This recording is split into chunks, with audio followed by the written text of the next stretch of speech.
नमस्कार साथियों। कैसे हैं आप सब? उम्मीद करते हैं आप सब बहुत ही अच्छे होंगे। तो मेरा नाम है हर्ष कुमार और स्वागत करता हूं आपके अपने YouTube चैनल मेंस बाबा के ऊपर में। साथियों, आज का टॉपिक है कॉर्पोरेट सोशल रिस्पॉन्सिबिलिटी। जी हाँ, यूपीएससी ने प्रीवियस ईयर क्वेश्चन के अंदर में सवाल कर रखा है सीएसआर के ऊपर में, और इस बार भी वापस से चर्चा के अंदर में है। तो अपन डिस्कशन करेंगे कि क्या है सीएसआर। ओके, तो ये पीडीएफ इतना पढ़िएगा तो आपको समझ में नहीं आएगा, इसलिए मैं आपको अपने भाषा में से समझाने का प्रयास करता हूं। टॉपिक है साथियों आज का एक मिनट, पेन चूज है। ओके, टॉपिक है आज का सीएसआर यानी कॉर्पोरेट, ठीक है मैं शॉर्ट में लिख देता हूं, कॉर्पोरेट सोशल रिस्पॉन्सिबिलिटी। ठीक है, रिस्पॉन्सिबिलिटी। अब आपको यहाँ नाम से ही क्लियर हो रहा होगा, कॉर्पोरेट। कॉर्पोरेट में जब भी हम साथियों बात करते हैं तो हम बात करते हैं बिजनेस की। ठीक है, कॉर्पोरेट में हम जब भी बात करते हैं तो हम बात करते हैं बिजनेस, कंपनी की। सोशल का मतलब आपको पता है कि सामाजिक, और रिस्पॉन्सिबिलिटी का मतलब होता है कि रिस्पॉन्सिबिलिटी क्या है, आपकी दायित्व क्या है। तो यहाँ पे जो सीएसआर का कॉन्सेप्ट है वो ये कहता है कि कंपनी है, भैया सुनो, भारत की जो कंपनी है, भारत में मान लेते हैं एक्स कंपनी काम करती है, तो एक्स कंपनी क्या करती होगी, कुछ ना कुछ प्रॉफिट कमाती होगी। ठीक है, अभी और डिटेल में बताऊंगा, प्रॉफिट कमाती ही होगी। तो प्रॉफिट जब कंपनी कमाती है तो जनरली क्या करती है, कंपनी अपने डिविडेंड और बाकी सब चीज़ों के बारे में सोचती है कि कंपनी में और कहाँ इन्वेस्ट करना है और कंपनी को कैसे बड़ा की जाए। लेकिन यहाँ पे सरकार इंटरवेंट करके क्या बताना चाहती है कि भैया हम सीएसआर का कॉन्सेप्ट रखे हैं, जिसमें आपको अपने प्रॉफिट का सर्टेन भाग, जैसे प्रॉफिट का कुछ सर्टेन भाग क्या करना है, आपको सोसाइटी को देना है। यानी सोसाइटी में जो लोग हैं उनके भलाई के लिए, उनके सामाजिक भलाई के लिए आपको क्या करना है, इन पैसों को देना है। ठीक है, तो भारत के अंदर में याद रखिए साथियों, अपना प्यारा भारत, भारत के अंदर में जो सीएसआर का कॉन्सेप्ट है ना, वो मैंडेटरी है। अब ऐसा नहीं है कि फॉरेन में कॉन्सेप्ट नहीं है, फॉरेन में भी ये कॉन्सेप्ट है, लेकिन भारत ने इसको मैंडेटरी कर रखा है। तो आपसे ये सभी एमसीक्यू के अंदर में पूछ सकता है कि भारत क्या पहला देश है जिसने सीएसआर को मैंडेटेड कर रखा है? तो this statement is the correct statement. ठीक है, तो भारत ने सीएसआर को किसके थ्रू मैंडेट करके रखा है, आपको याद ना हो तो मैं याद दिला देना चाहता हूं कि अपन हम लोग पढ़े हैं, बहुत बार पढ़ चुके हैं डिस्कशन में, कंपनीज एक्ट के बारे में। ठीक है, कंपनीज एक्ट 2013 अगर आप जानते होंगे, बहुत बार चर्चा में रहता है। तो कंपनीज एक्ट 2013 के अंदर में सर जो आपका सेक्शन है, कौन सा सेक्शन, सेक्शन आपका 135 डील करता है सीएसआर पॉलिसी के बारे में, सीएसआर पॉलिसी के बारे में, जिसमें सरकार ने क्या कर रखा है साथियों, एक शीट हम और लेके बताते हैं आप लोग को। ओके, यहाँ पे एरिया खाली है, जिसमें सरकार ने ये कहा है सेक्शन 135 के अंदर में कंपनीज एक्ट के, कि सीएसआर का ये कॉन्सेप्ट रहेगा कि ऐसा नहीं कि कोई कंपनी है तो उसको प्रॉफिट हो रहा है तो उसको सीएसआर भरना है, नहीं। कौन कंपनी सीएसआर भरेगी, सबसे पहला बात याद रखिएगा कि इसमें एलिजिबिलिटी क्राइटेरिया तय की गई है। पहला कि नेट प्रॉफिट या नेट वर्थ का लो आप, नेट वर्थ, जो नेट वर्थ है, वर्थ अलग होता है, प्रॉफिट अलग होता है। तो नेट वर्थ जो है कंपनी का, वो अगर 500 करोड़ से ज्यादा है, 500 करोड़ से किसी भी कंपनी का नेट वर्थ ज्यादा है, तो वो क्या करेगी, सीएसआर भरेगी। या फिर एनुअल एनुअल रिटर्न, ठीक है, एनुअल रिटर्न या एनुअल टर्नओवर, टर्नओवर की हम बात करते हैं, तो एनुअल टर्नओवर अगर किसी भी कंपनी का 1000 करोड़ से ज्यादा है तो वो सीएसआर भरेगी। या फिर नेट प्रॉफिट क्या हो, 5 करोड़ से ज्यादा हो तो वो सीएसआर भरेगी। अब आप बोलोगे सर क्या ये तीनों चीज होगा तभी भरेगी? नहीं, देखिए दोस्तों, अगर इन तीनों में से कोई एक भी चीज कंपनी एलिजिबल हो रही है, अगर कंपनी के पास ये दोनों नहीं है, ये नहीं है, बट उनका एनुअल टर्नओवर 1000 करोड़ है, तब भी वह सीएसआर भरेगी, यानी अपने प्रॉफिट का कुछ भाग। अब ये कुछ भाग क्या है साथियों, ये तय किया गया है आपका कंपनीज एक्ट 2013 के अंदर में, कि सालाना 3 साल के प्रॉफिट होने पर, 3 साल का एन एवरेज प्रॉफिट निकाल लेते हैं, जैसे 1 साल, 2 साल और 3 साल कंपनी की जब प्रॉफिट हो जाती है, ये तीनों साल में जब हम एवरेज प्रॉफिट निकालते हैं और उसमें ये तीनों कैटेगरी अगर कोई भी लाइक करता है, तो 2%, याद रखिएगा 2% क्या भरना होगा कंपनी को, सीएसआर भरना होगा। ठीक है, आपको सीएसआर का कॉन्सेप्ट यहाँ पे क्लियर हुआ। सीएसआर का फुल फॉर्म है कॉर्पोरेट सोशल रिस्पॉन्सिबिलिटी, जिसमें यह बताया गया है कि अगर कोई कंपनी, कोई एक्स वाई कोई कंपनी हो जाए, अगर प्रॉफिट कमाती है तो उसको अपने प्रॉफिट का कुछ भाग सोसाइटी के वेलफेयर में देना होगा। वह एजुकेशन हो सकता है, कुछ भी हो सकता है जो सरकार ने तय किया है। इंडिया पहला ऐसा देश है जिसने सीएसआर को मैंडेट कर रखा है। सीएसआर की हम बात करें साथियों तो कंपनीज एक्ट 2013 के सेक्शन 135, ये 135 है, मैं इसको क्लियर लिख देता हूं, 135 सेक्शन 135 के अंदर में बताया गया है सीएसआर का कॉन्सेप्ट, जिसमें यह बताया गया कि अगर किसी कंपनी के पास नेट वर्थ 500 करोड़ से ज्यादा हो, या फिर एनुअल टर्नओवर 1000 करोड़ से ज्यादा हो, या फिर नेट प्रॉफिट 5 करोड़ से ज्यादा हो, उनको 2% सीएसआर भरना ही होगा।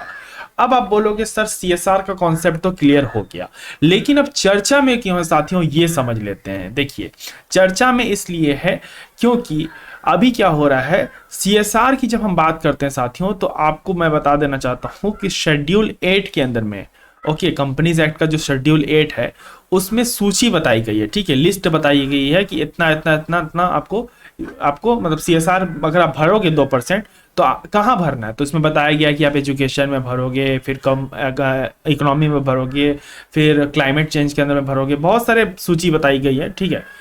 लगभग 12-13 सूची है, आई रिमेंबर दैट कि 12-13 सूची ही है लगभग शायद।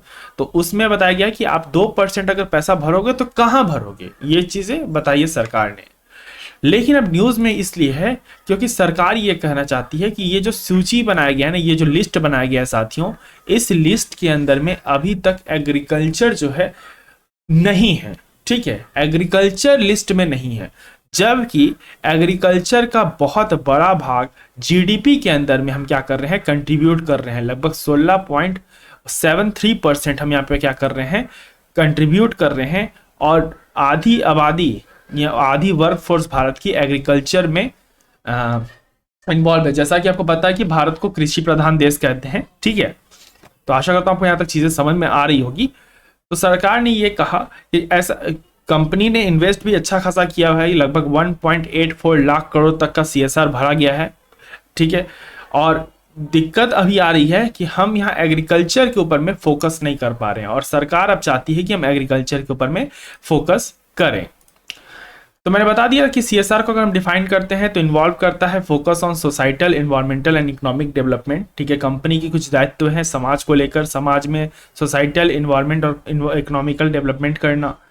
भारत में सीएसआर का कॉन्सेप्ट बताया गया है कंपनीज एक्ट 2013 के अंदर में, जिसमें सेक्शन 135 के अंदर में डील करता है कंपनीज सीएसआर पॉलिसी रूल्स 2024, ठीक है। सीएसआर का फ्रेमवर्क में मैंने एलिजिबिलिटी क्राइटेरिया बता दिया कि हर कंपनी को सीएसआर नहीं भरना है, उन्हीं को भरना है जो इस एलिजिबिलिटी क्राइटेरिया के अंदर में लाई करते हैं। कितना सीएसआर भरेंगे, तो लगभग 2% एवरेज प्रॉफिट होना चाहिए 3 साल का, 2% एवरेज प्रॉफिट नहीं, सॉरी, अपने प्रॉफिट का अगर 3 साल का ऑन एन एवरेज प्रॉफिट निकाला जाए, और उसमें से ये तीनों कैटेगरी में से कोई भी एक भी कैटेगरी उनके कंपनी में एलिजिबल हो जाता है, तो वो 2% क्या करेंगे, सीएसआर भरेंगे। तो यहां तक चीजें आपको क्लियर हो जाती है। अगर किसी कंपनी ने नहीं भरा, छुपा लिया या गलती किया, तो उसके लिए फाइन भी है साथियों, फाइन भी, यहाँ पे इम्प्रिजमेंट भी रखा गया है, जेल भी हो सकती है, ठीक है। यहां तक तो बातें क्लियर समझ में आ रही है। लेकिन अब एग्रीकल्चर का कॉन्सेप्ट क्या है ये समझिए। देखिए, प्रॉब्लम क्या आ रहा है कि यहाँ पे जो हम एग्रीकल्चर की साथियों बात कर रहे हैं, यहाँ पे समस्या ये आ रही है कि डायरेक्ट फोकस नहीं हो पा रहा है। जैसे मान लेते हैं कि कंपनी यहाँ पे क्या कर रहे हैं ना, एक तरह का लूप होल बनाती है। लूप होल कैसे, जैसे मान लेते हैं कि क्लाइमेट में हमने सुधार कर दिया तो एग्रीकल्चर में भी सुधार आ जाएगा, हमने फार्मर्स को एजुकेट कर दिया तो अच्छी फार्मिंग हो सकती है। तो कंपनी का ये कहना है कि हम भैया क्या कर रहे हैं, हम वहां पे पैसे ऑलरेडी लगा रहे हैं, और एग्रीकल्चर यहाँ पे मतलब एक होता है ना कि हाँ ये कर रहे हैं तो इससे ये इम्पैक्ट भी आ रहा है। तो ऑफकोर्स सी बात है कि क्लाइमेट अच्छा होगा तो एग्रीकल्चर भी अच्छा होगा। तो कंपनी ये कहना चाहती है कि हम क्लाइमेट में पैसे तो लगा ही रहे हैं, तो एग्रीकल्चर पे फोकस क्या करना। तो सरकार कहना चाहती है नहीं, हम अब चाहते हैं आप एग्रीकल्चर पे भी फोकस करो। आप क्या करो, आप कम से कम उसमें टेक्नोलॉजी की बात करो, इनोवेशन की बात करो, आप इंफ्रास्ट्रक्चर बैठाओ ताकि और भी एग्रीकल्चर के अंदर में डेवलपमेंट हो सके। आपको पता है साथियों कि 47% ऑफ इंडिया वर्क फोर्स में काम कर रही है एग्रीकल्चर के ऊपर में, और ये ग्लोबल का जो एवरेज है, यानी पूरे ग्लोब का भी आप एवरेज निकालोगे ना, तो उससे ज्यादा सिर्फ भारत ही होल्ड कर रहा है। तो इकोनॉमी में भी बहुत अच्छा रोल है एग्रीकल्चर का, ठीक है। जैसा कि मैंने बताया कि यहाँ पे सीएसआर का फंड एग्रीकल्चर में डायरेक्टली नहीं दिख रहा, लेकिन इनडायरेक्टली, जैसे क्लाइमेट एक्शन पे काम कर देंगे, रिसोर्स कंजर्वेशन पे काम कर देंगे, या फिर सस्टेनेबल इरिगेशन के बारे में बता देंगे, वाटर कन्वर्सेशन प्रोजेक्ट बना देंगे, कंजर्वेशन प्रोजेक्ट बना देंगे। तो ऐसा क्या कर रहे हैं ना, वो डायरेक्ट एग्रीकल्चर पे काम नहीं कर रहे हैं, वो इधर उधर के काम कर रहे हैं, ठीक है। तो सरकार ने कहा कि भैया इस सूची में हम चाहते हैं कि बदलाव किया जाए और इसमें एग्रीकल्चर को भी डायरेक्ट इम्पैक्ट या डायरेक्ट होल्ड किया जाए, डायरेक्ट एग्रीकल्चर की बात की जाए यहाँ पर, ओके। और अगर हम और डिटेल में इसकी बात करें साथियों, तो चैलेंजेस ये आ रहे हैं कि जो एग्रीकल्चर में अगर पैसा लगा भी रहे हैं इस तरह से, मतलब इंटरप्ट करके क्लाइमेट को ठीक कर देंगे, ये कर देंगे, वो कर देंगे, और हमारा एग्रीकल्चर सुधर जाएगा, तो इससे हम ना ट्रैकिंग कर पा रहे हैं, ना मॉनिटरिंग कर पा रहे हैं सीएसआर फंड को कि पैसा कहाँ कहाँ जा रहा है। ऊपर से सेक्टर ओवरलैप हो रहा है, एग्रीकल्चर जो सीएसआर मिलना चाहिए वो एग्रीकल्चर को नहीं मिल पा रहा है, दूसरे कैटेगरीज में काम हो रहे हैं, और जिससे ट्रांसपेरेंसी खत्म हो रही है साथियों। ये सब कीवर्ड बहुत इंपॉर्टेंट है, ये सब मैंने जान के डाला है कि ट्रांसपेरेंसी खत्म हो सक रही है, ठीक है। ताकि आप बच जा रहे हो भैया, आप बोल रहे हो कि मैंने एग्रीकल्चर में कर रहा हूँ इनडायरेक्टली, लेकिन इनडायरेक्टली नहीं चाहिए, अब सरकार कह रही है कि डायरेक्टली करो। इसलिए यहाँ पे आज न्यूज में ही ये रखा गया है टॉपिक को कि सरकार अब क्या करना चाह रही है, rising the interest in directing CSR funds towards the agriculture sustainability. This is the complete news and complete topic, ठीक है। तो सीएसआर में मैंने बता दिया आपको डिटेल में सीएसआर कॉन्सेप्ट क्या होता है, और यहाँ पे सरकार चाहती है कि जो शेड्यूल 8 है उसमें थोड़ा सा हम कैटेगरीज वाइज डेवलपमेंट करें। और सबसे बड़ा प्रॉब्लम ये आ रहा है ना साथियों कि जब भी हम रिपोर्ट तैयार करते हैं, मान लीजिए हम कोई भी रिपोर्ट बना रहे हैं, तो इस रिपोर्ट पे सबसे बड़ा प्रॉब्लम आता है कि मानिए हमने रिपोर्ट बना दिया, तो रिपोर्ट में हम जो सीएसआर में 2% तय हो रहा है ना, तो कंपनी तय कर ले रही है। जैसे मान लेते हैं कि एजुकेशन में सारी कंपनियां अच्छा कर रही है, तो कोई कंपनी को क्लाइमेट में भी आगे आना चाहिए, कोई कंपनी को हेल्थ में आगे आना चाहिए, कोई कंपनी को एग्रीकल्चर में आना चाहिए। अब सभी कंपनी अगर एजुकेशन में अच्छा करने लगेंगी तो बाकी सब सेक्टर्स में कैसे काम होगा। तो सरकार ये भी कहना चाहती है कि यहाँ पे क्या हो रहा है, एक तो ओवरलैपिंग हो रहा है, ट्रांसपेरेंसी कम हो रहा है, प्लस कंपनियां ही खुद तय कर ले रही हैं कि उनको क्या करना है। सरकार यहाँ लिस्ट बना के दे दी है, लेकिन सरकार को यहाँ पे एक एक्टिव पार्टिसिपेशन देना होगा कि भैया आप पैसा यहाँ लगाइए। कंपनीज को डेटा बना के देना होगा कि अगर आप सीएसआर फंड लगाना चाहते हो तो आप इन इन जगहों पे लगाइए, यहाँ पे बहुत ज़रूरत है, यहाँ पे भारत का डेवलपमेंट बहुत कम है बाकी सेक्टर्स के मुकाबले। तो ये चीज़ें आपके डिटेल में आ रही है सामने निकल के, ठीक है। तो ये कंप्लीट मैंने बता दिया। सीएसआर का टॉपिक बहुत इंपॉर्टेंट टॉपिक था, इसलिए मैंने इसे करा दिया। अगर आपको वीडियो पसंद आई है साथियों, तो एक बार प्यारा से इस वीडियो को लाइक कर देंगे, चैनल को सब्सक्राइब कर देंगे, शेयर कर देंगे अपने दोस्तों के साथ। टेलीग्राम चैनल से नहीं जुड़े हैं तो अबाउट में जाइएगा, तो वहाँ टेलीग्राम चैनल आपको मिलेगा, तो वहाँ वो आप टेलीग्राम चैनल ज्वाइन कर लीजिएगा। तब तक के लिए रखें अपना ध्यान, मुझे दिया गया, धन्यवाद। जय हिंद, जय भारत।